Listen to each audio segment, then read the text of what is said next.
Gonna throw it. Slant. This bug's for you, Mizzou. They are carving up this LSU defense. You don't get no better than that, man. Now Cook's going to throw the deep ball, and Burton's past the defense. Touchdown, Luther Burton. 47 yards.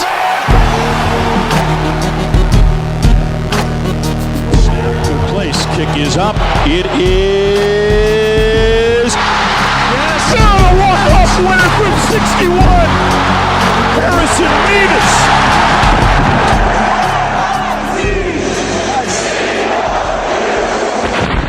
This is the Mizzoucast. Howdy, Tiger fans, and welcome to the Mizzoucast. I'm your host, Brendan Anthony. Joining me, as always, is my longtime brother, Colin Anthony. What's up, dum-dums? And we are coming to you Saturday night, following an exciting day in Columbia where the Tigers came up short, losing 27-24 against the Alabama Crimson Tide. What a stupid fucking name for a football team. I'm just going to start there. Yes, I'm bitter and mad, and they're named after a menstrual cycle. That's right. Just so you know.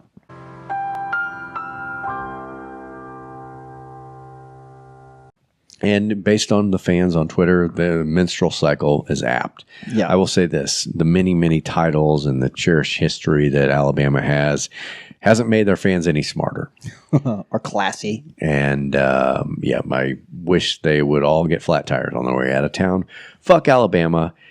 It was a hard day. I mean, Colin, I feel like I have a long, proud history of being reactionary and easily spurred to anger. Sure.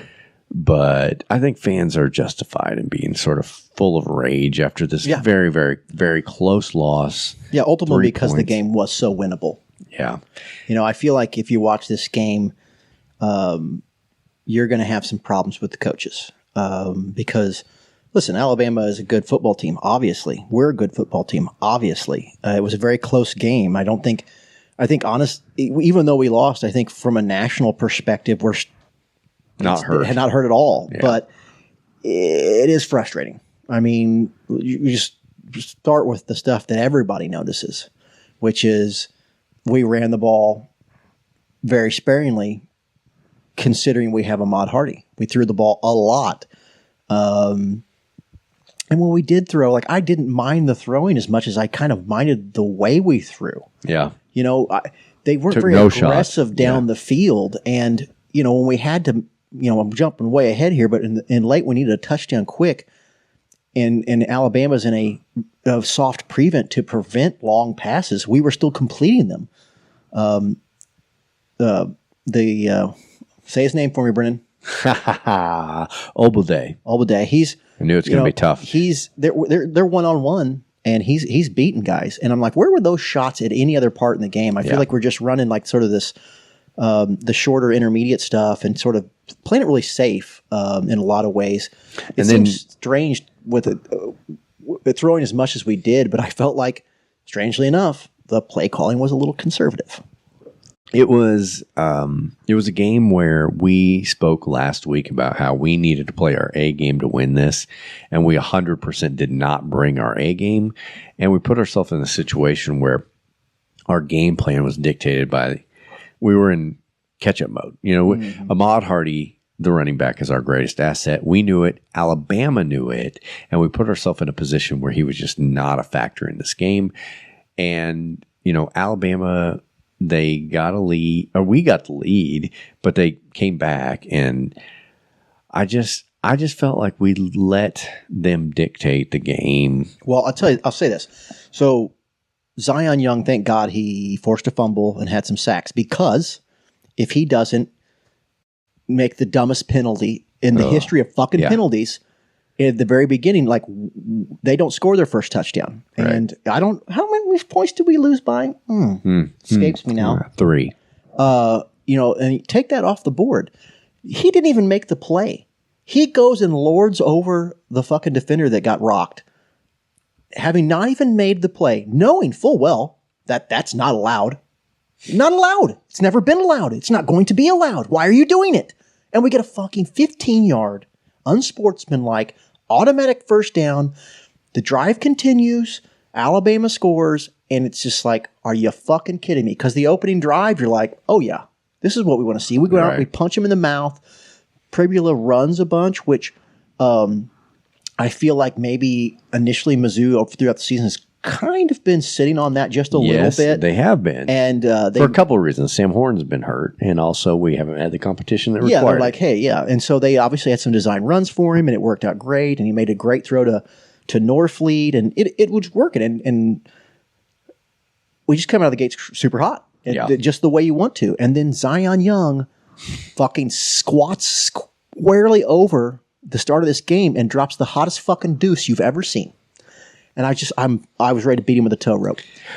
We had a lot of deuces dropped today. Yeah, and so I was just untethered with rage at that point. Yeah, and the defense. Go ahead, Brendan. I don't want to get in a ranty mode and I feel like 18 straight minutes. The way these two teams had to go at each other were no secrets to anybody. Missouri knew that Alabama had a hot, talented quarterback and that our secondary was our weakness on this team. And so we knew the way to combat that is to rush the passer. And they did. They came at him. You know what I mean? They did what they had to do. And we also knew that Alabama was not surprised to know that Ahmad Hardy was our best talent. And they were going to spy on him, and they were going to load the box, and they were going to try to they were going to make it so Bo Pribula had to win this game, not Ahmad Hardy. They were not going to get beat by Ahmad Hardy. They were going to get beat by Bo Pribula, be it his arm or be it his legs. And at times during this game, it showed that he was going to be able to do that. But he also showed times that made us realize he's not a premier passer. And dare I say it, Colin, Brady Cook in the big moments. I mean, listen, that's unfair to Brady Cook, and I think it's unfair to Pribula. No, I'm saying Brady Cook shined in those moments. Oh. He's the one that connected on 4th and 17 to lose you're the right. burden. You're right. Bo Pribula didn't. You know what I mean? Well, I mean, listen, he played admirably. And I want to come back to the play calling Mostly. in Bo, but I have to talk about Corey Buffoon and this fucking defense. Batoon. I don't think I pronounced that wrong. Okay, sure. So, I'll let you have that. Guys, if you've been listening to the show for many years, or maybe even recently, I don't know, you know that there's few things in this world I hate more than the fucking zone defense. Because it is so contingent on you getting pressure consistently. And granted, Mizzou got fairly consistent pressure. You know, they have great defensive ends. But this fucking zone that we are insistent on running, it looks as though it's designed its primary function is to prevent something going over the top. But if it allows everything else, what the fuck is the point? Like, yeah, you're right. You're not going to give up the 50-yard bomb play, but you're going to give a 10-yard cushion on every fucking curl route, on every short intermediate pass. We're not going to have anybody within 8 fucking yards of the guy catching the ball. How many times on third fucking down did we give up 3rd and long? Because we're nowhere near. I mean, if you don't have the athletes to play man, you're like, okay, well, man's going to burn us because we don't have the dogs, I guess, right? Well, who the fuck cares? Because you can't play a zone. You obviously can't play a zone. There's so much fucking space in these zones that unless Zion Young plants a fucking quarterback directly into the ground, it's a foregone conclusion. They were literally I know this is not what they're trying to do, but it looks like we're going to give you everything. We're going to give you every route. We're going to give you every completion, but we're not going to give you the 50-yard bomb. That's what it looks like. And I'm so sick of it. Go to a fucking man. And yeah, you might get burned for a 50-yarder, but at least I don't have to watch a team convert 3rd and fucking 8 over and over and over again because Hall can't stick within 10 fucking yards of the guy he's supposed to be, or at least the area of his zone that he's supposed to be guarding. Hall sucks. Maybe that's reactionary. That fucking guy couldn't cover his ass with both hands. The touchdown they gave up, I don't even remember where it's at. It's pretty early on in the game. Well, maybe in the first half, but it's basically just a little in route, all right? And he lets the guy get inside position and then sort of runs behind him, I don't know, 6 feet, and it's just wide open the entire fucking time. And I'm like, what are you doing? What are you doing? How is that even in a zone even wildly conceived as good, proficient defense? It was so awful. It was so bad. And it was bad because it was chicken shit. And I think that's what I look at the secondary as. They're so concerned with giving up the big play that they kind of just try to keep everything in front, and they just try not to get burned big time, and therefore they never make a fucking play. And I'm just like, would you guys grow a fucking set of Harrys and do something? Because anyway, go ahead, Brennan. I feel like all that frustration that a lot of Mizzou fans had, it makes it that much worse that we lost by 3 fucking points. And we kind of, in a way, did everything that we could to put us in a bad spot. The targeting penalty by Marvin Burks Jr. Now, there was a lot of debate whether it was actually targeting or not. Strangely, on television, they go straight to commercial. They come back, they show one replay, and then they don't discuss it at all. And it did not look to me like it just looked like a guy who was trying to fucking tackle a player. Yeah. And a bunch of Alabama people on social media were talking about by the definition of the rule that is targeting. But I'm like, the guy got really fucking hurt. I mean, he lay on the ground for a long time. And I'm like, that just because the guy got fucking knocked into the next week does not mean it's an illegal play. Yeah. Anyway, our secondary, which is already thin, gets thinner in the first fucking quarter of this game. At one point, Ahmad Hardy was in the injury tent for 10 minutes, and then you're thinking, oh, fuck, we are screwed now. You know what I mean? Like, there were so many things that went against us and our game plan and what we needed to do. You know, Burks Jr. being out, that targeting penalty and give him 15 fucking yards. Like, these are the things that, like, we cannot do. It reminded me of Shane Ray getting the fucking targeting penalty in the SEC championship against Alabama and basically putting us out of reach in that game. But regardless of all that shit going on, we get a field goal to put us within a touchdown at the half.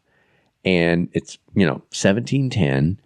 And Alabama gets the ball back. The very first possession of the second half, the very first play of that possession, we strip sack Simpson and get the ball back. And within 3 plays, we punch it in the end zone on a design run by Pribula. And suddenly it's a fucking tie game. And all this shit that has happened and all the things we're yelling and screaming and complaining about, it's all sort of wiped out and it's 0-0 again.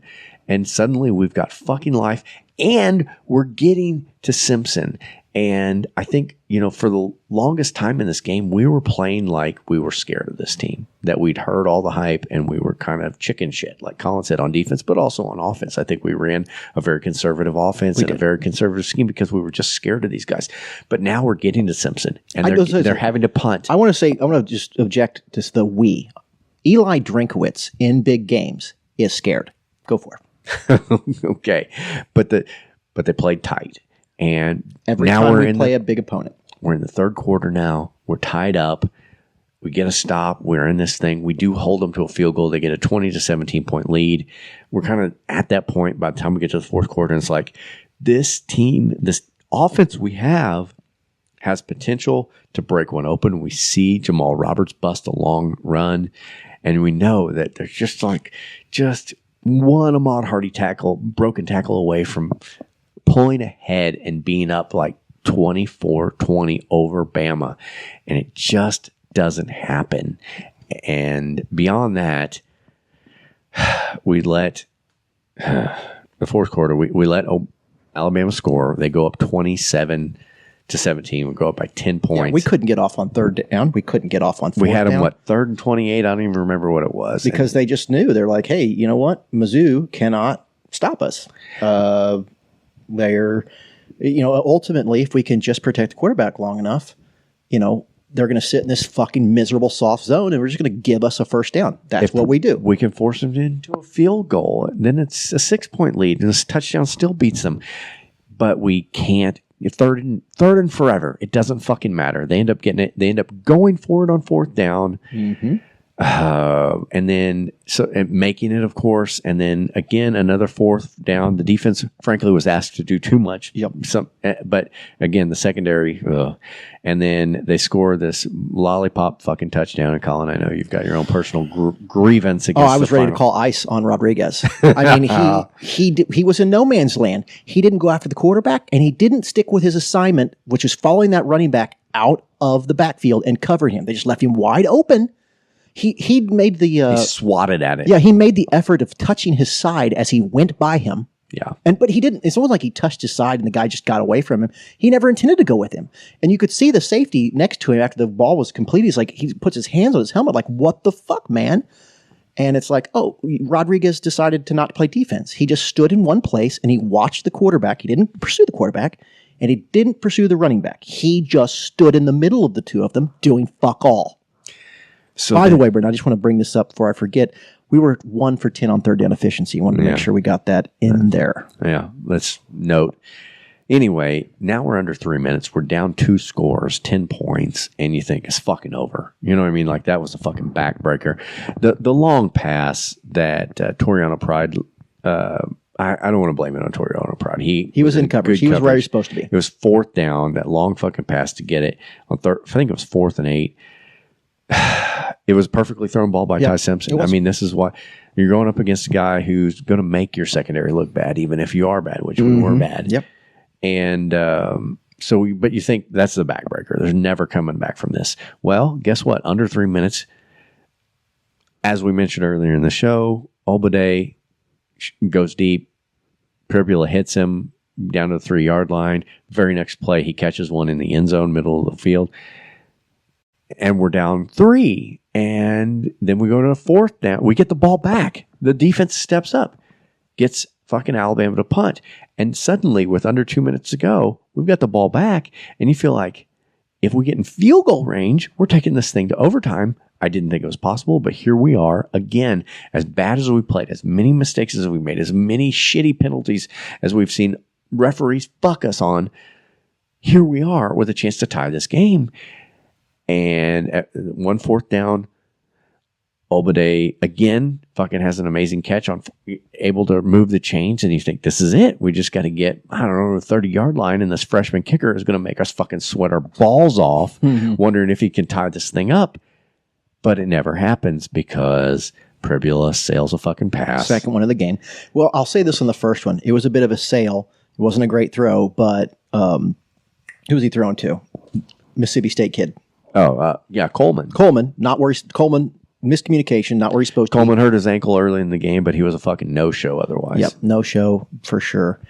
But again, I mentioned I want to talk about the play calling because everybody was upset about how much they were throwing. I just felt like they didn't attack down the field just at all. You get down, you have to fucking throw. And then it showed that in one-on-one coverage, you know, these guys can make some plays, and they just weren't even willing to do that. And then, again, I feel like Drinkwitz, and I mentioned, you know, sort of alluded to it earlier, Drinkwitz has a tendency to get conservative in big games.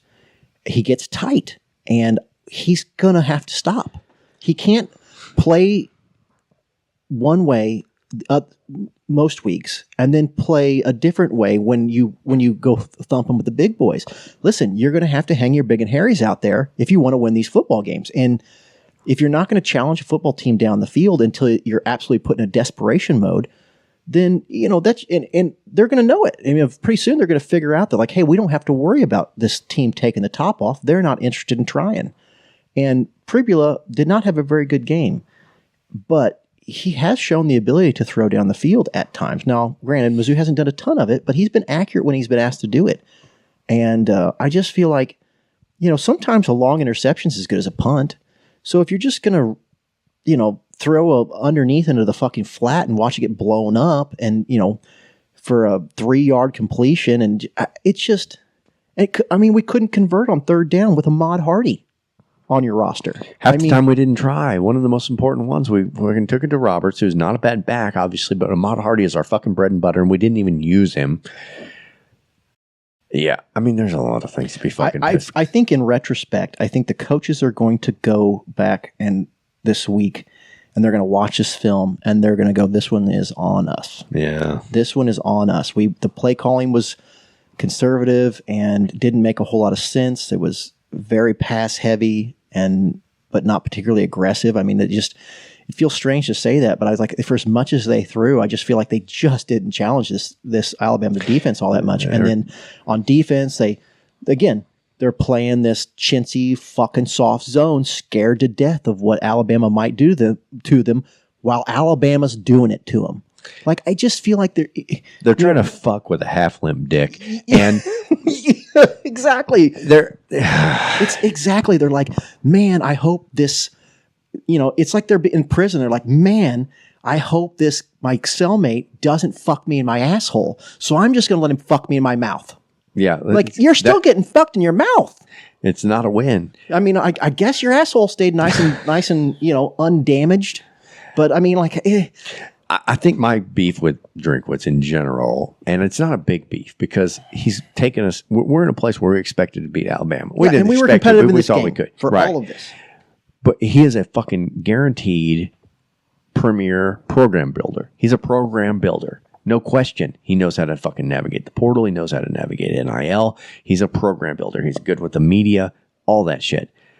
He's not a great in-game tactician, and. Look, the fourth down fake punt, Colin. I didn't hate that. I didn't. It's not that I didn't love it or whatever. I mean, I get it. It reeks a little bit of desperation, but we were a little desperate. We really were, because the offense was not moving the ball. It just wasn't executed very fucking well. No, it wasn't. And it was also the worst fucking spot in the history of spots. I don't know if he got it or not. It was a terrible angle. I love how ABC can have a premier fucking football game. Two cameras. And there's two angles, and that's it. That's pathetic. That is on them completely.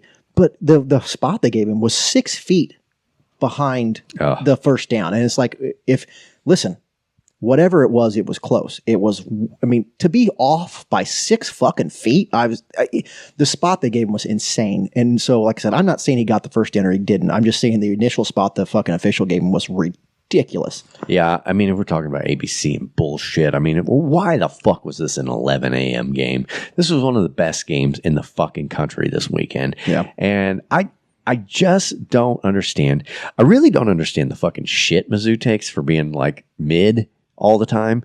We've been a fucking pretty good goddamn program. Like 26-5 or something. For a long time. And this fucking dildo shit of us like not catching any heat at all. Well, we're playing Alabama, like fucking 11 a.m. Give me a goddamn break. You know the shit games I've watched this weekend? I mean, there were some good ones, but fuck, it is ridiculous that we were playing at 11 o'clock in the morning. And like I said, there's no cameras. There's very little buzz. It was bullshit. We get down to, we've kind of gone blow by this game, but like, Pribula sort of ices it for Alabama by handing it off to him. But we were so close to winning this game. And I don't know that... The thing is, we're so talented, Colin. This is what's fucking frustrating is how many shots are we going to get at Alabama, especially when we're as actually good as we... I think we're going to go into games in the next few weeks. We got 5 fucking tough games, and I think we're going to kick some fucking ass. Yeah, I do too. And I think...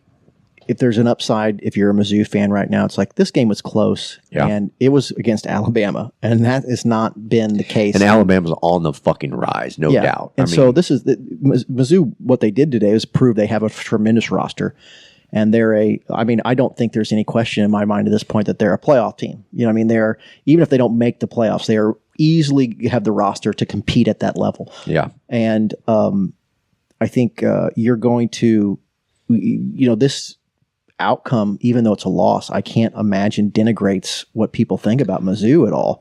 Yeah. Well, look, there was a 3.5 point fucking spread. So, I mean, if you bet on it, Missouri, you've covered. And I still think that Pribula's pretty good. I just think Pribula does have a tendency to sail it. He has a lot of high throws. He throws some hospital balls. He tends to sail it.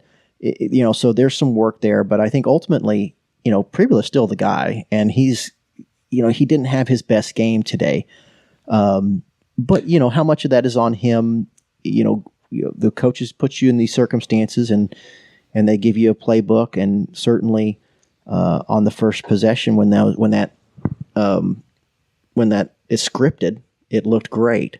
But there were way too many quarterback runs today. I mean, he was really effective early on running the ball, but it also, I'm in a position in my own personal life where I'm watching a lot of high school football, and there were way too many times when I'm like, it looks a little, you know what I mean? Like the fake handoff, quarterback run to the right. It's just like, guys, I get you're going to do a quarterback draw once in a while, and I understand Preble is great scrambling when the plays break down, but what are we fucking doing running these little several times? I don't know what you would call it, the little fake handoff with the quarterback run to the right or run to the left, which is obviously a designed run, but it's not even, it's almost designed to be like a 5-yard quarterback run. It's almost just like running it up the middle. And I'm just like, why are we doing this over and over again? Is this really the playbook we want to open up? Is like, that's a fine play to run twice in the game. But I felt like it was a staple of our offense. And are you trying to get this kid killed? Like, you got this roster full of horses, and this is what you want to do? You want to run your quarterback at him on fake handoffs? At least do a quarterback draw. I don't know. There's a lot of things to complain about. But at the same time, I think you take a more 30,000 foot view of this game, and the reality is we played toe to toe with Alabama. Yeah. We could have easily won this game. Should have won this game. Not only was it Alabama, but they are a national title contender. Right? That, yes. Their quarterback is a Heisman Trophy contender. They are a legitimate top football team in the country. Yeah. And we played fucking toe-to-toe with them. And what we're beating ourselves up on is our own mistakes, not how they beat us. And so the reality is, this is a team, we're spoiled in a way. Because normally, even a good Missouri team, when we go up against the Alabamas, we kind of show what we really are, right? And then we can win 10 games, but when we play Alabama or when we play LSU or when we play Ohio State or blah, blah, blah, blah, we're going to show who we are. That's not what we saw today. We saw a team that beat themselves because you know what I think it is? I think when we played South Carolina, I think we thought our balls had dropped. But what had happened was no. That was South Carolina. We were just cutting our fucking teeth. Yeah. Today, our balls dropped. Yeah. And this is what real football looks like. And we're ready for it. And now we've got some real football ahead of us. And I do think that they're going to come out of this loss stronger for it. Yeah, I do too. But it's a tough one to fucking swallow. I think it's going to prove to this roster, like, hey, we can stand up. We can punch with anybody. But I think more than anything, again, I think these coaches are going to look back at this game plan and the execution, and they're going to go, if we're going to pretend that we're this team, and we're going to be a contemporary Alabama or a Georgia, then we got to start acting like it and quit fucking basically tucking our tail in these games and playing conservative and doing our little chintzy even the Kansas offense and fucking South Carolina game kind of felt like we were playing with our fucking food a little bit in the third quarter. Yeah, sure. And it's just like it's time to play with some sand, man. And listen, we had they all meld together over the years, the seasons, but I think it was last year, but the year before last, they were in the zone for like the first, 3 or 4 games of the season. And then like we played LSU against Jaden Daniels. Yeah. And the zone is kind of what fucked us. It gave Jaden Daniels. That's how he beat us. Yeah. We sat in that fucking zone and he picked us apart because he was obviously a guy who's going to end up in the NFL. And from that point forward, Mizzou played a lot more man. Like they kind of put the zone shit away.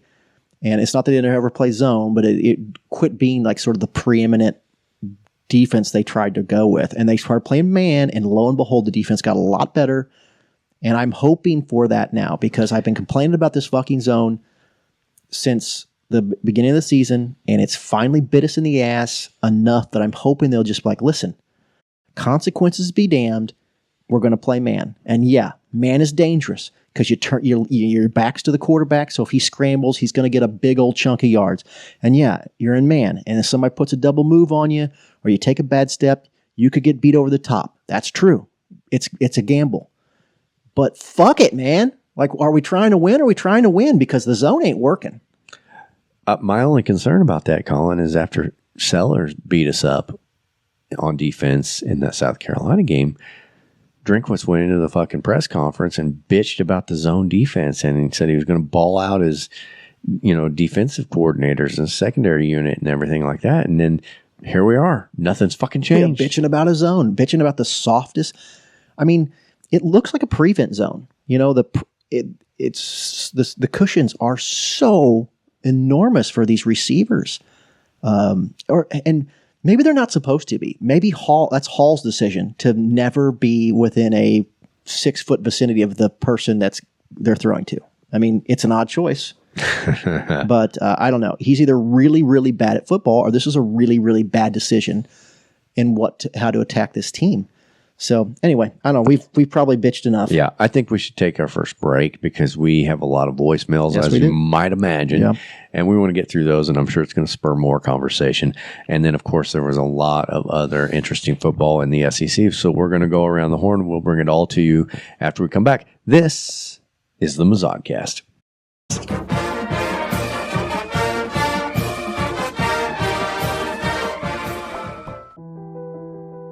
Mizzou football is more than a game. It's a tradition that brings Tigers together, generation after generation.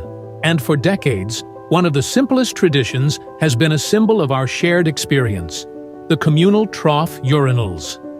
They've been there through victories, defeats, and everything in between. It's about connection, a place where every Tiger, no matter who they are, shares the moment. There are no CEOs or janitors, no hedge fund managers or bartenders.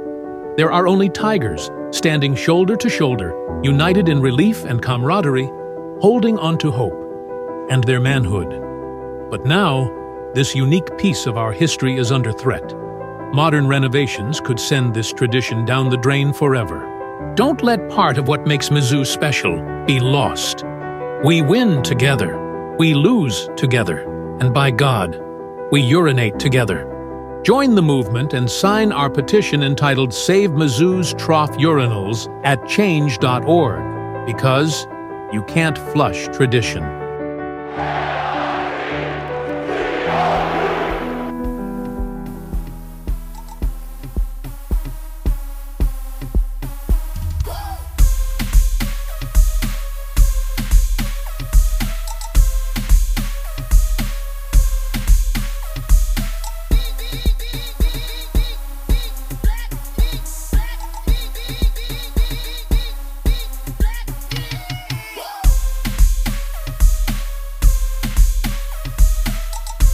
And we are back, and as we promised, we've got your voicemails, and there were a lot of them. We've tried to curate them a bit, but a lot of you had a lot to say about this game, as we would expect, so let's just get into them now, Colin. Here's the mail, it never fails, it makes me want to wag my tail. When it comes, I want to wail. Here's our first voicemail. Losing fucking sucks. It sucks whenever. It always sucks. But I think that I'm remembering that in the 3 years I've been at this university, this is the second time I've ever seen Mizzou lose at home. Second time. Good point. Says a lot to the fans. I mean, was in the student section. I was looking at my Apple Watch. My Apple Watch little brag. Say decibel Apple Watch was again. peaking at 120 decibels. That is insane. And that's without people in the North End zone. I also do think that there were some other quarterbacks on the football roster at the start of the season that were better than Bo Pribula. I think we're selling pretty hard on Pribula after one game where it could have been getting horny, guys. I mean, I don't know how. I don't think there is anyone else on this roster. Listen, he didn't have a great game, but he didn't have a bad game either. Floating and overthrowing a 5-yard dump pass to Brett Norfleet, but MIZ, you got to win in Auburn. Fucking juju magic happens. Can't throw your fucking quarterback into the fucking oven after losing to Alabama. Well, and he made several plays in this game. I mean, he scored a touchdown in this game.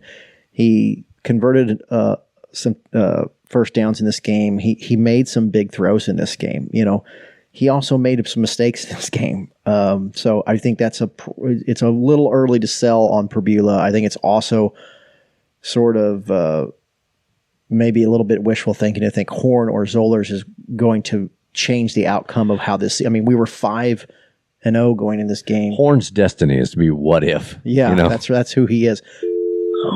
Bo threw 2 picks. I get it. You know, we had a chance to win it there at the end, but sure, Kirby Moore's offense, you know, otherwise known as Drinkwitz, still running everything. Drinkwitz a wet fart. You know, we're scared Florida's going to take him. We're scared Auburn's going to take him. If you can't win the big, just fucking take him. I don't give a fuck at this point. There's some of that frustration I think we're going to hear quite a bit of tonight. Incoherent nonsense from a fool. Roll Tide, boy. How about that Ahmad Hardy? 52 yards, longest rush, 11 or 13, something like that. Roll Tide, boy. You don't want none of this Bama. We'll beat the piss out of you. Roll Tide, roll. Hold that L. Tie for Heisman. I mean, it was obviously a fake, one of the worst Southern accents I've ever heard in my life. Yeah. But what I don't know is if this a Mizzou fan being funny. I don't think it wasn't a real Alabama person from Alabama. Though I will say they were slightly believable because I could tell he was a sister fucking douchebag. Okay. But I don't think he was actually an Alabama fan. Just your run-of-the-mill sister fucking idiot. North of the Mason-Dixon line. Sister fucking dude. Yeah. Okay. Yeah, sure. We're going to come at some people tonight. No, I'm just sorry. Be ready for it. If you're a fan, keep listening. If you're watching this and if you're subscribed, we love you, you sister fucking douche. Yeah. But we're going to be coming at some people tonight. We're angry. Hey, boys. RC Natacola here. Trying to be rational about this loss, but I just can't. What the fuck was Kirby Moore doing with the play calling that entire second half? What in the fuck did he spend his entire time down in Arkansas just holding his dick and not trying to play call when he was... Oh my God, I'm so fucking pissed off, guys. This is why we're here. Therapy. We had that game. We had it won. We should have won. The plus minus was only -3 to Alabama in a home game. We should have fucking won that game. But no, Kirby Moore with his shitty play calling cost us yet another goddamn game. How many times have we complained about his shitty play calling? A lot over the last couple of years. And this is another fucking example of his hot garbage hobo cum play calling. I'm so goddamn pissed off. I think that's, I think what he's alluding to is, again, it feels like we get conservative in the big games. We kind of hang our balls out there against the teams we're not scared of, and we get the season rolling, and then we get in these matchups and we get tight. We play tight, and it shows. Hi, this is Adam Wolf. Fuck! Yeah, that's the kind of analysis we're looking for. That's right. Nailed it. Hard to top that. Adam gets us every time. He's really the analysis. It's always spot on. Hey, guys. I'm just thinking maybe our offensive coordinator should have spent less time so sick and maybe learning about running the ball. 12 carries? Are you fucking kidding me? I think that's probably, he speaks for a lot of Mizzou fans right now. Yeah, I saw some Alabama fans coming at us and say, oh, where's this Ahmad Hardy we heard so much about?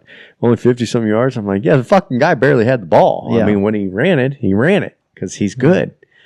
But inexplicably, we decided to take our best player. Yeah, we forgot he was on the roster for some reason. Yeah, it's interesting. ISIS has a new leader, and his name is Kirby Moore. ISIS. Fuck you. Yeah, ISIS isn't even the hot bad guy I know, anymore. exactly. You should have made him the head of Antifa. Yeah. Yeah, so, Kirby Moore. I mean, not his best game. No. Yo, after that shitty onside kick, why would you try it again? Kick it deep. Then, you get a 3rd and out or 3 and out. You at least are in field goal range with 2 plays that they ran. I don't know. I feel like we got out-coached. MIZ. Oh, we got out-coached. Yeah, I think we've said it all season that this roster is so good that if you're losing, it's probably coaching. Well, and like I said, Drinkwitz, program builder, in-game tactician, not as much. But there was a pretty fucking shitty, pathetic attempt at an onside kick. Yeah, even agreed. after two shots at it. We got kicking issues. The punter's not good. The kicker's not good. You know, it was likely to come down to our last field goal with the freshman kicker, and it was going to be we were going to be sweating our asses off. We obviously, with the interception, it didn't come to that. Like a dog shitting peach pits, we'd been shaking. But it made me think about, like, Blake Craig, you made one stupid fucking decision to make a useless tackle and get yourself out for the entire year. And look at the impact it has. Like this Alabama game, I was thinking, like, motherfucking Blake Craig, you son of a bitch. You sure-footed son of a bitch. Yeah. And, of course, again, it didn't make any difference, but it's amazing the ripple effects of things you do early in the season. I think it certainly affects the way we call plays and approach the game because we don't trust kick. I mean, you know, Blake Craig has certainly given you a different opportunity from different It makes yardages. you realize how important that goddamn position is. Yep. Fuck. Yep. Agreed. Short and to the point. Well, I guess we're a good team. I mean, I guess we're okay team. We're okay team. I mean, I don't want to say the call screwed us, but I feel like the game is just different. If we didn't get them first two penalties, I think it'd have been a lot different. I agree with that, Keith. But, man, that dude be throwing the ball kind of crazy. It's like, I don't want to say but you know what it is. I mean, sometimes it's like, them throws, it's like when he throws an interception, he throws it right to the person. He's done that like 3 times. It's that pop up and read and just throw the ball. Like, it's so frustrating. But, I mean, I can't get mad when people pick against us because we show up like that on the national stage. So hopefully we get back on Texas A&M and Vanderbilt and all of them. And I mean, I'm okay with losing this game if we can win the rest of them. So, especially the Oklahoma game, because I hate them. Me too. Yeah. But keep in mind, we lost by 3. So on the national stage, I don't think people weren't looking at us, right? Like we were looking at, if we won this game, we'd be in the fucking playoff hunt. We'd be in the top 10, but we didn't. And so what it does is it doesn't change much for Missouri, for the Kirk Herbstreits of the world or in the national media. We're about where we were. They expected Alabama to beat us. And the fact that we only lost by 3 is probably a feather in our cap in a lot of ways. So I don't know. Yeah, I think I'm in agreement with him. I'm like, I can easily forget the disappointment of this game if we run this season out. We are capable of it. I mean, honestly, if we're going to play Alabama this way in a game where we should have beat them, why not A&M? Where we shoot ourselves in the fucking dick over and over again. And again, these coaches surely are going to go back and do some self-scouting and self-evaluation, and they're going to understand that Ahmad Hardy is on the roster. And as far as Pribula goes, throwing those 2 defenders on the numbers, I think a lot of that comes from I don't know if it's a miscommunication on Pribula's part or the wide receiver, but he's throwing to a spot, and the wide receiver ain't at that spot. But at least Pribula thinks he's supposed to be, or the wide receiver is supposed to be. But either way, I think that's why they look so ugly. Yeah, and Pribula may not be the greatest quarterback in the entire world of college football, but he's an efficient and effective quarterback, he can run this offense. He can run this offense. I'm still very much buying. Yeah, and so Pribula coin is still very valuable to me. Look, I said it earlier. This is a coaching staff who was trying to fuck with a half-limp dick, and I think it's just that we need a little shot of Viagra, and I think maybe this game provided that. So we'll see. I don't even know what to say right now. Feel like we beat ourselves. Feel like Zion Young gave them 7 points. I definitely feel that way. Like Bo Pribula played a lot like Brady Cook. Except Brady Cook made the clutch passes Feel instead like of we're throwing in the it in same the spot. Hopefully we can play better next week. MIG. ZOU? That's Mizzou Blues.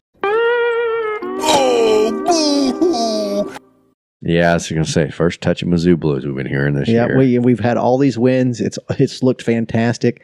We haven't had any Mizzou Blues, but there it was. Yeah, it creeps up on you at some point. Halfway season, game 6. That's about when you hear it.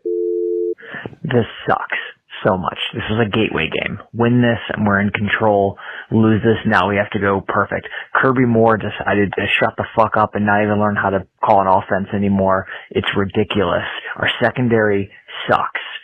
Just getting exposed in so many ways. All the weaknesses we saw in the other games all coming in. Bro Pavula looks very unsettled. Very, very... Yep. I mean, it's understandable. How could you... Yeah, I mean, fuck. It feels terrible. It's a terrible feeling.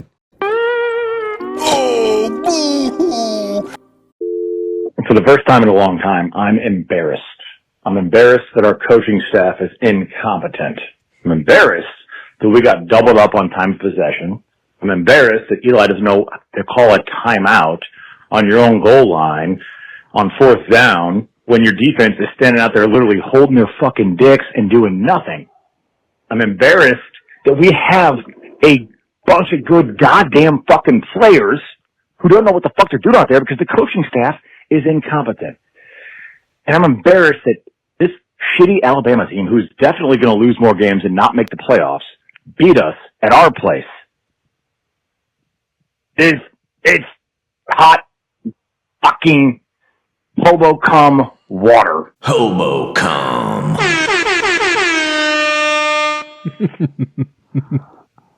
All right.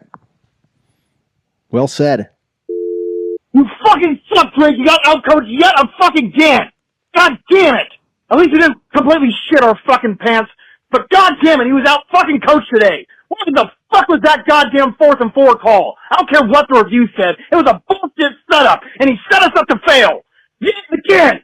God damn it. I fucking hate this team. I fucking hate football. I gotta go buy a new fucking remote on Amazon now. Fuck me. Yeah, I feel like that's the old saying, like, I hate golf. I'm never playing again. What time's our tea time tomorrow? Yeah. See you Saturday. Yeah. What's up, Buckers? Long time listener, first time caller. Hey, I just got a quick question. Just experienced a little trip to the restroom here at the Memorial Stadium. Okay, now we're talking. Alabama fans seemed a little timid around the piss off. They stopped. Anyways, halftime, it's not looking good, but it might be a little soft down south. Yeah. A lot of PSL in Alabama. Incorrect. Yeah, that's right. SPL. Incorrect. SPL, sorry, yeah. SPL. Incorrect. Small pickle syndrome. Yeah. SPS.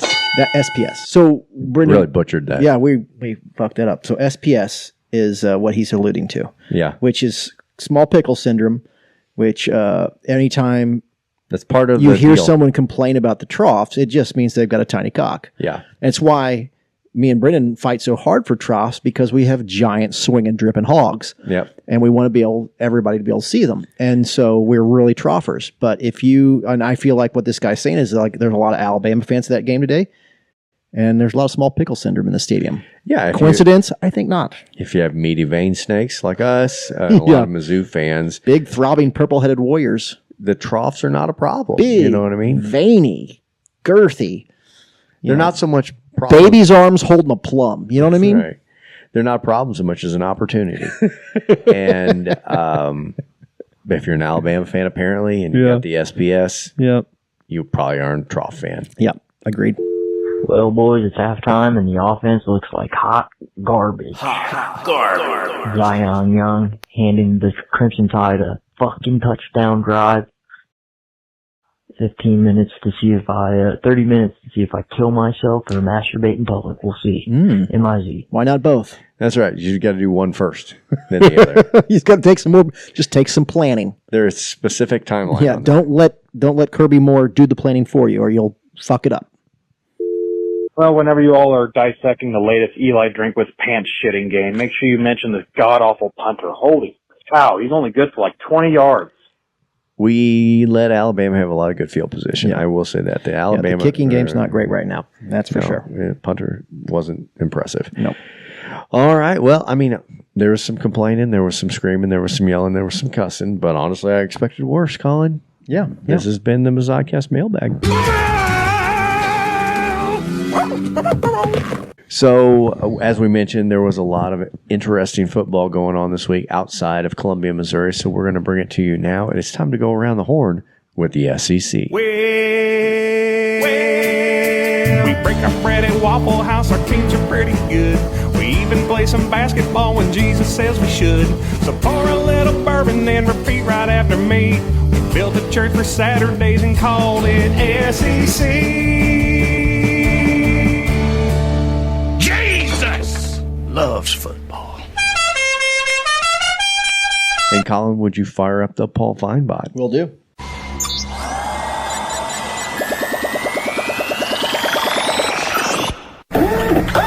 Alabama. All right, so we're going to go in sort of reverse order from how the games were played, but LSU, South Carolina played tonight, and I feel like this was the opportunity for Beamer Ball to sort of, it's the last leg to resurrect itself. Reestablish itself here. If you could beat number 11 LSU at the at Death Valley, that would mean South Carolina still has a little life in them. But they did not. They lost to LSU 20-10 in what Baton a barn Rouge. burner. Yeah. It just South Carolina they look lost. Sellers looks lost. The methadone of college football. Holy lost. cow, what a game. South Carolina is now 3-3 on the season. Keep in mind, we had to listen to about 6 months of talk about how fucking South Carolina was going to be a top 10 team, how competitive in the playoff situation was South Carolina going to be. Shane Beamer, what a great coach, blah, blah, blah, because they had a mildly decent team last year. What a fucking fraud. Goodbye, South Carolina. LSU recovers after they lost to after their loss to Ole Miss. Speaking of Ole Miss, they hosted Washington State, Colin, interestingly. Powerhouse, yeah. Washington State. Mm-hmm. Yeah, Ole Miss looked like shit. They barely won this thing. It was a squeaker up to the fucking wire. They won by a field goal. They ended up stopping a last-ditch drive, very, very reminiscent of Missouri's last-ditch drive. Ended about as successfully. Yeah. But Ole Miss survived this game at home. It was a head-scratcher. They looked like shit. I mean, I guess it was a hangover game after beating LSU. Yeah. Then we had Texas A&M hosting Florida. Florida obviously had a big win over Texas, and we're hoping. Is it a big win? Well, I don't know. They knocked them out of the top 25. It was a win Billy Napier needed. I'll put it that way. But he couldn't follow it up with any glory after Texas A&M, the number 5 team in the country, beat them handily, 34-17. You know, the one upside of Texas A&M being good is Jimbo Fisher isn't part of it. Yeah. And just couldn't figure it out. And here's Texas A&M, top 5 in the country, winning football games. With a guy named Elko. Yeah. Yeah, and Florida falls to 2-4 on the season. Pathetic start for the Gators. Yep. Then, Colin, immediately following our game, the Red River rivalry took place, and I was a little bummed about this because I've been on a bit of a heater gambling-wise, and I thought Oklahoma was going to roast Texas. I did wait to bet on this game because we didn't know if quarterback Mateer from Oklahoma would be playing. He had surgery like 17 days ago. Yeah. Did start, looked like shit. Texas routs Oklahoma 23-6. I lose my bet. Texas gets right. I guess makes me feel better about the Oklahoma game, though. Yeah, first big win for Arch Manning over a ranked team. Number 6 Oklahoma goes down with their first loss in the season, and Texas has a real get-right game in the Cotton Bowl. Then this is an interesting one, Colin. Tennessee, number 12 in the country, hosted Arkansas. Arkansas, obviously, just off their firing of Sam Pittman and bringing in the old guard. Yeah. Bobby Petrino coaching his first game against the Tennessee Volunteers. And they looked better. They did look better. In fact, they only lost by 3 points. 34-31 was the final. This was a lot closer than I expected. And Arkansas put up 14 fourth-quarter points to bring it within a field goal. Yeah. I mean, I've always felt like Arkansas wasn't a team devoid of talent. They just couldn't get their shit together. And I think the boost from Petrino maybe helped them. And maybe, I don't know, maybe Tennessee's not as listen, good. I don't know. Nobody's going to argue with you that Petrino probably has some moral gray area ethics issues, perhaps, but nobody is also ever going to argue that the guy knows ball. He's had success everywhere he's gone. And despite sort of having a black eye at different times in his career, there's always people willing to hire him because everybody knows the guy knows ball. Yep, and he's back to where he knows how to do ball the best at Arkansas. So we'll see. If Petrino wins this game, by the way, he's the head coach. He scratch the interim off of his name. If he beats number 12 Tennessee on the road, I don't think there's any question he's the coach right now. I don't think there's any question. Well, they immediately started firing staff members when he got the head coaching interim job. Interim coaches don't usually get to fucking make staff decisions immediately. 2, who are they going to hire outside of Petrino who's going to want to come to Arkansas? It's not like they're going to be in the, hunt for one of these. There's always a list of guys that kind of names come up at the end of the season when these teams start firing coaches. Arkansas is never going to be at that list. Let's say that there is Lane Kiffin is on the market or Drinkwitz. Arkansas is not going to be on either one of those lists. Those guys neither one of those guys are going to leave where they're at to go to fucking Arkansas. I think Petrino is the best case scenario for Arkansas, and I know it. I want to see him hire Ogeron. I don't think anybody's hiring O. No. That guy's fucked his way out of the NCAA. He's busy eating too much pussy. Yeah, God bless him for it. The last game just finished minutes ago. We're recording this Saturday night. We've been doing these on Sundays, but Georgia beats Auburn 20-10 at Auburn.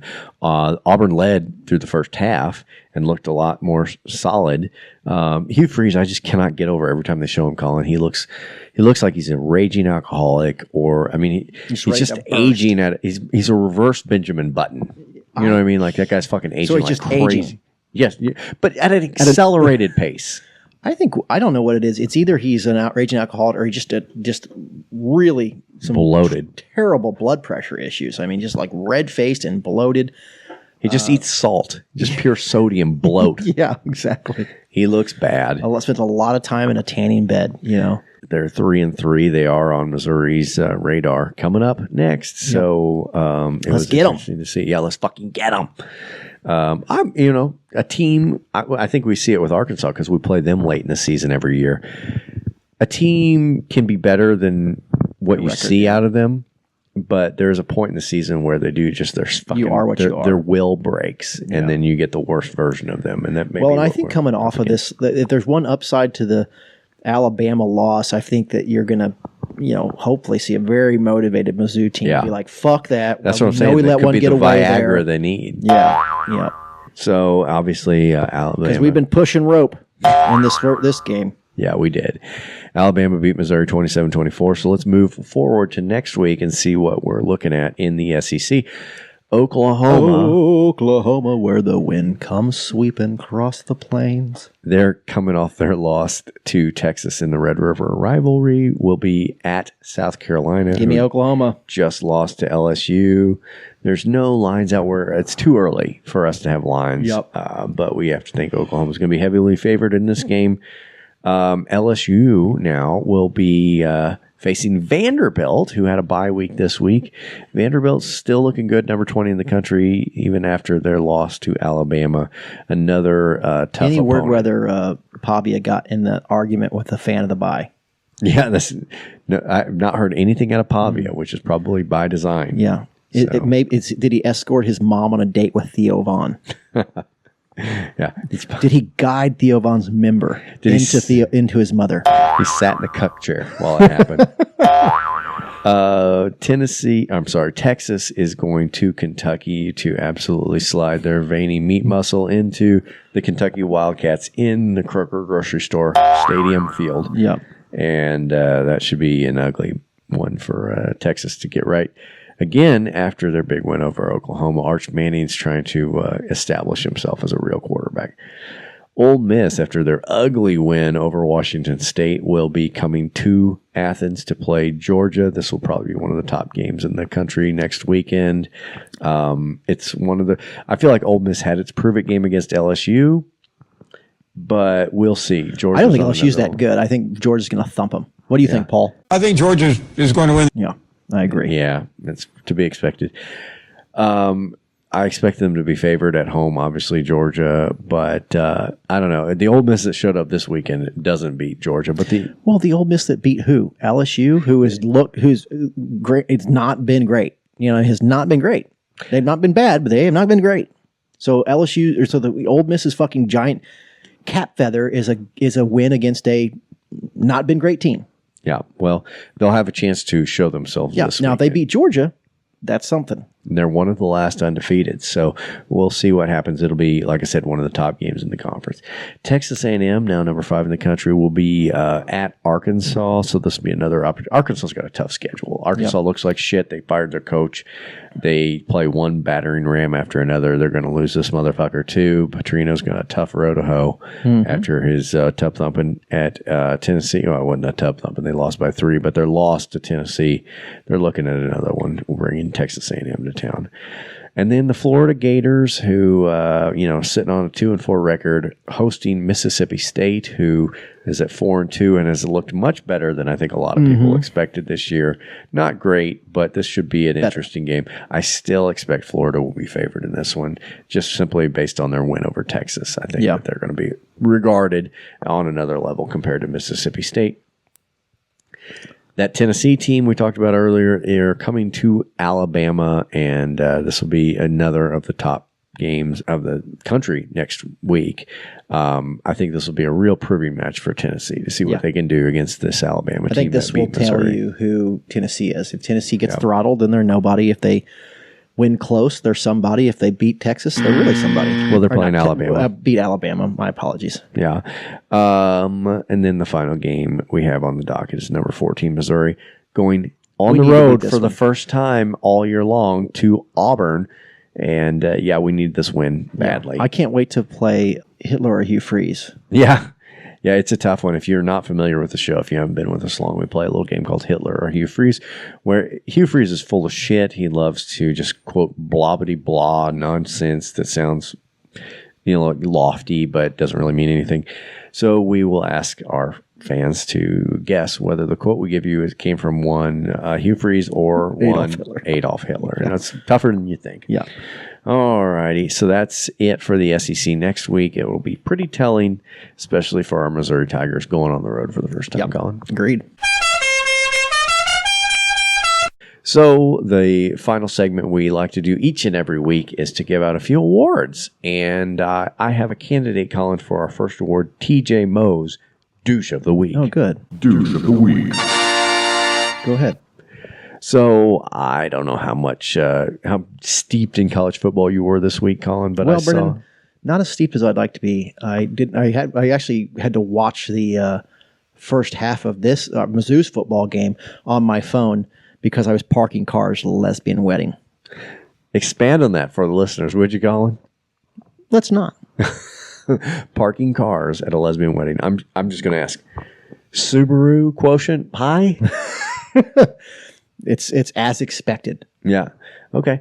Well, anyway, before Saturday, there's a lot of talking that goes on each and every week. But one Dave Portnoy may seem like a chip shot when you're naming a douche of the week candidate, but he was going on and on, I think, against Brandon Walker on his own Barstool Network. I like Brandon Walker. Yeah, he's one of the few guys on Barstool that I'm like, I like that guy. Yeah, but he's been high on Missouri, but I think that might change after this weekend. I don't know. But anyway, Portnoy's proposition, and he said he says these things so confidently, even though he's dead wrong half the time, that anybody who thinks the SEC is still the predominant conference in the country is an old head, and the Big Ten is obviously the better conference and the stronger conference this year. Dave Portnoy's definitely not an old head. Right, that's because he doesn't own a fucking mirror. Yeah, I mean, you talk about Hugh Freeze aging like shit. 4 fucking troll. Yeah, I mean, maybe lay off on the pizza a little bit, bub. Really matters in this playoff era that the SEC is still the kings of college football. It's just so false. Who's the best team in the SEC right now? Maybe Alabama. People would say they got their butts kicked by Florida State. Quite clearly, the 3 top teams, and I don't like Ohio, but it's Ohio, Oregon, even Penn State, are so far above everybody in the SEC. And then the middle of the road, you have the Indianas, the Michigans, the Illinois. They could be the best team in the SEC. So when we start looking in this playoff era, it's time. This isn't old Alabama. This isn't old Georgia. This isn't Joe Burrow's LSU. All the best teams are in the Big Ten. But anyway, I mean, I look at the SEC this year, Colin, and I can't tell you who's going to win the conference, but that doesn't speak to them being bad. It speaks He's to just parity. pissed off because Michigan's not any good. Yes, that's exactly what it is. But look at Vanderbilt this year. Vanderbilt is the doormat, the perennial doormat of this conference. They're fucking good. I would say, who would you expect to be next on that list? Mississippi State. They're a lot better than people expect. Arkansas has to be, I think, up there for the candidate for the worst team in the conference right now. Yep. Or Kentucky. Kentucky or Arkansas. Probably Kentucky. Arkansas played Tennessee to 3 points. So, you know what I mean? Like, this is the bottom of the fucking conference. What are you talking about? I lost what very little respect I had for him because I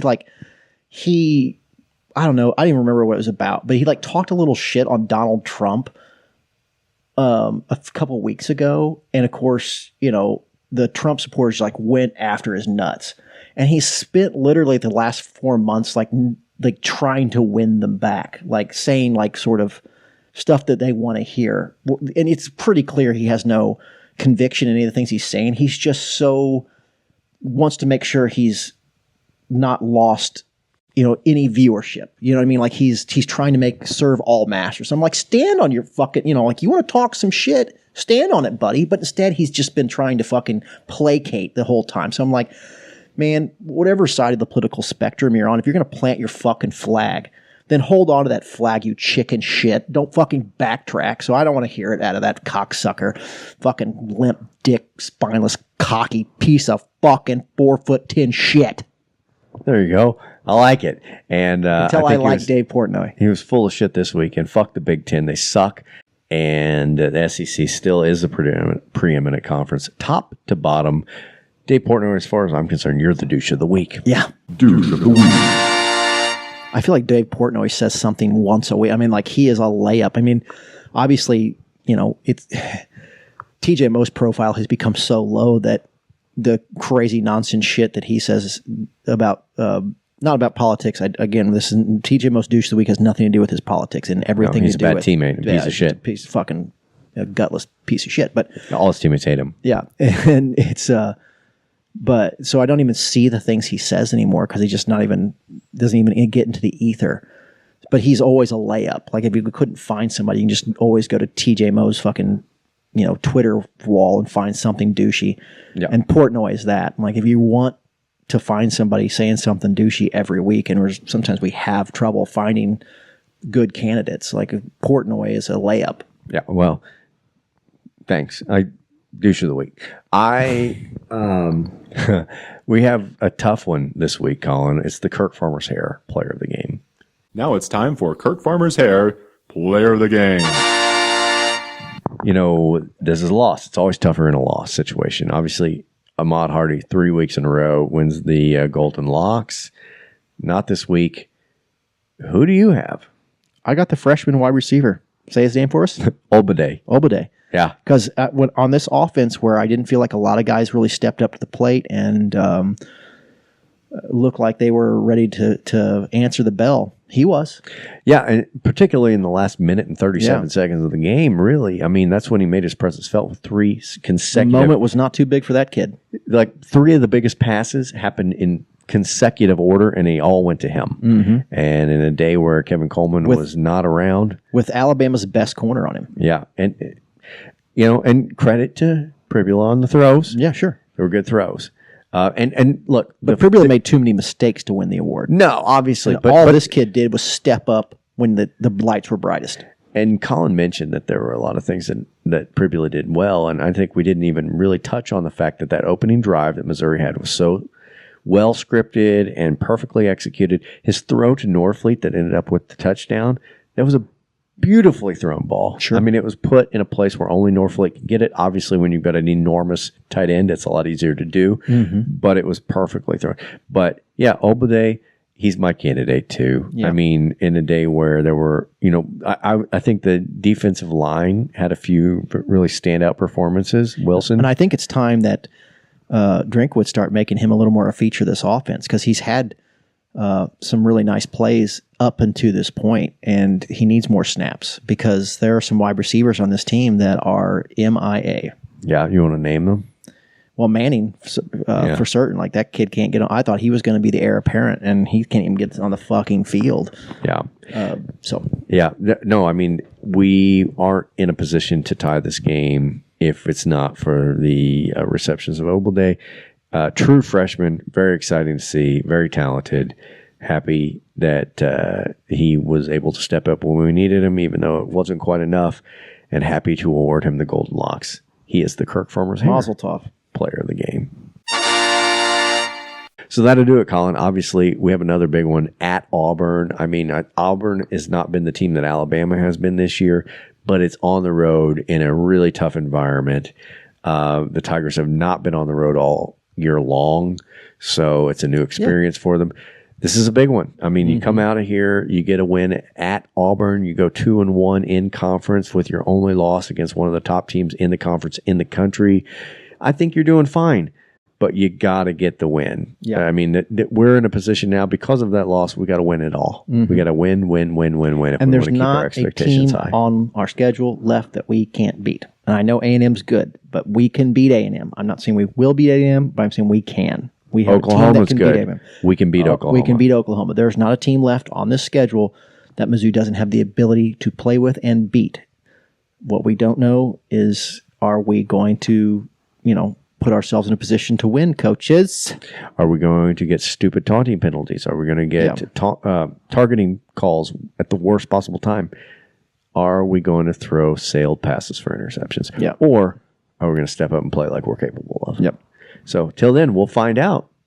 Brendan, you keep telling us we got to remember to tell people subscribe. I meant to do this at the beginning of the show. I'll break this in. Subscribe to our YouTube channel. We want to be... we're greedy pieces of shit, and we're this close to monetization. So we need to pump up this channel. Tell your friends about our YouTube channel. Subscribe, like, do all those things, because somehow they matter. And the more you do it, the better off we are. And we forget to talk about it. So yeah, subscribe, like. Yeah, follow us on TikTok too. We're there. We're all those places. Follow us everywhere. And hopefully follow us to a win over Auburn. MIZ. ZOU.